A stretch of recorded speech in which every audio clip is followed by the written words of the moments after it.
at the Titanic Immersive Voyage located in Denver.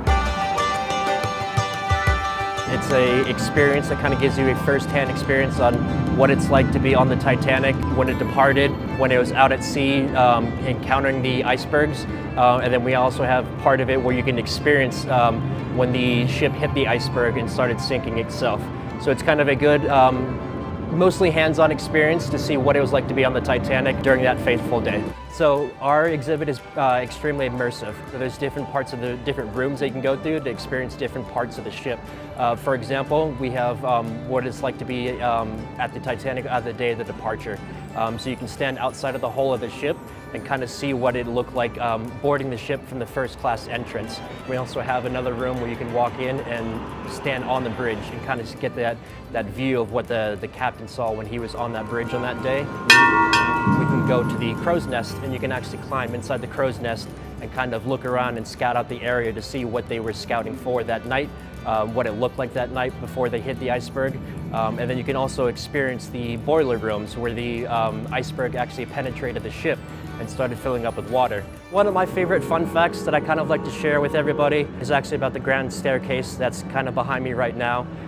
We actually have no known photos of the grand staircase. Every photo that we see in pop culture, in the movies, in the books, it's all actually from the Olympic, which is Titanic's sister ship. And the Olympic was a one-for-one, basically identical build of the Titanic. So a lot of the pictures that we do see of like the first class dining room, the grand staircase, a lot of those photographs actually come from the Olympic and not the Titanic herself. Back in 1912 when it happened, very clear skies, very calm waters, not much was really taken into consideration about how they might run into an iceberg. Because at the time it wasn't really on their radar. Figuratively speaking, it wasn't on their radar. Some of the big issues that they didn't really take into consideration was just how calm the waters were that night. There was almost no waves, there was almost no wakes going on. Conditions were a little bit too good for that night, and the conditions being too good made it a little bit harder for them to kind of see the iceberg and prepare for it. And there was a lot of steps that were missed to kind of help identify the iceberg that night. For example, one of the crew members ended up leaving the ship when it departed, but they kept the key with them that they used in the crow's nest for the binoculars. So the people up in the crow's nest didn't have the tools and the resources that they needed to locate the iceberg that night. When they spotted the iceberg, it was kind of a last-minute kind of deal. So they sounded the alarms and then they tried to turn the ship as sharp as they can to the left to avoid the iceberg. Unfortunately, they were unable to avoid the iceberg, and the iceberg ended up scraping the hull of the ship. Once it did scrape the hull of the ship, it started to flood the the front compartments of the ship. The way that the ship was designed, the compartments had openings at the top of the compartments. So when it started flooding, it ended up flooding into the other compartments from the top side of it. They bragged about it being the unsinkable ship because of the way it was designed, but part of the reason why it ended up sinking was the way that it was designed.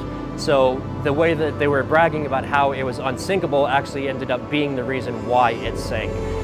I think we're so fascinated with Titanic just because it was one of the first of its kind. You know, when it first happened, we had this expectations that the ship was untouchable. A lot of high-powered people were on that ship. It shaped a lot of safety procedures that we have with naval today. It was a gentleman named by Robert. He actually found the Titanic by accident. They were actually out there looking for, it was a top secret mission, and they were trying to find some lost submarines.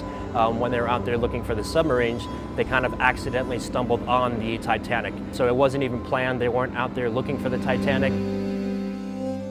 A lot of the feedback we've been getting is about how educational it was. People have been coming in and just talking about how much new stuff they learned about the Titanic, a lot of facts that they didn't know about the Titanic. They love how serious we take everything. So it is a huge tragedy, and we take that into consideration. So when you're out there being immersive and learning about everything, you get that first-hand experience on what it was like being on the Titanic. We take it very serious, but at the same time, we also make it fun, very informative. So you're not coming in here crying your eyes out or anything like that. You're coming in, you're having a good time, and you're walking away with a good piece of knowledge. I think it's important for people to come and just kind of understand what happened that day, how it affected the world. But I think it's important to kind of come in and get that firsthand perspective about what happened on that day, what it was like for the passengers, what it was like for the crew members. I think it's important to kind of come in and kind of understand how one night kind of shaped the future and then kind of put us on the path that we're on today.